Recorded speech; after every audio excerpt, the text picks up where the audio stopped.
Hello friends, welcome to நெல்லை சமையல். நாம் இன்றைக்கி தேங்காய் சேர்க்காமல் ஒரு சட்னி ரெசிபி எப்படி பண்ணுறதுன்னு பார்க்கலாம்.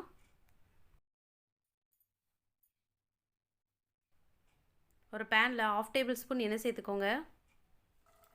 எண்ணெய் சூடானதும் 10 பச்சை மிளகாவை இந்த மாதிரி கட் பண்ணி சேர்த்துக்கோங்க. 2லேருந்து 3 நிமிஷத்துக்கு நல்லா வதக்கி விட்டுருங்க.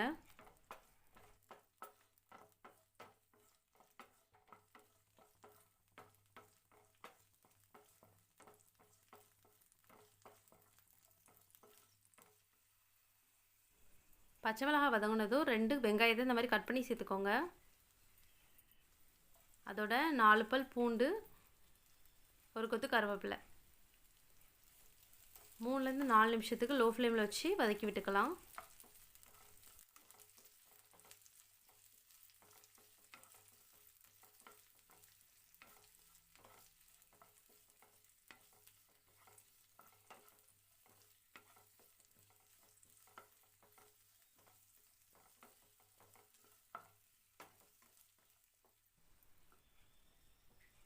இப்போது இதை ஆற வச்சு மிக்ஸி ஜாரில் சேர்த்துக்கோங்க.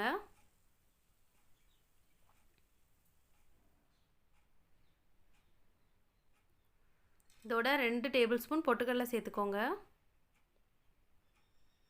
தேவையான உப்பு சேர்த்து தண்ணி சேர்த்து சட்னி அரைச்சி எடுத்துருங்க.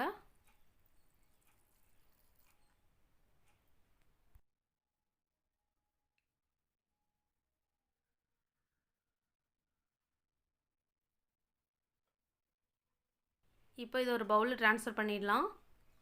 இதுக்கு நீங்கள் நிறையவே தண்ணி சேர்த்துக்கலாம்.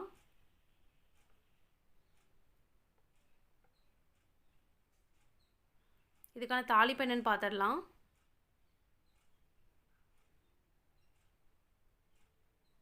ஒரு பேனில் 2 டீஸ்பூன் அளவுக்கு எண்ணெய் சேர்த்துக்கோங்க.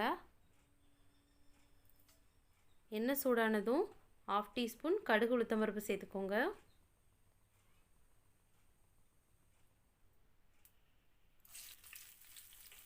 2 சின்ன வெங்காயத்தை இந்த மாதிரி கட் பண்ணி சேர்த்துக்கோங்க. 2 வரமிளகாவை கிள்ளி சேர்த்துக்கோங்க.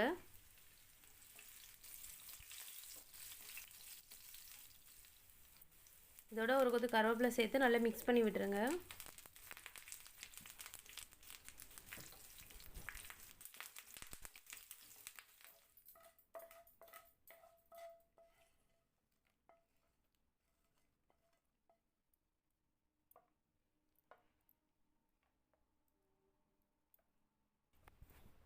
அவ்வளோதான், ரொம்பவே சிம்பிளாக செய்யக்கூடிய சட்னி ரெசிபி ரெடி ஆகிடுச்சு.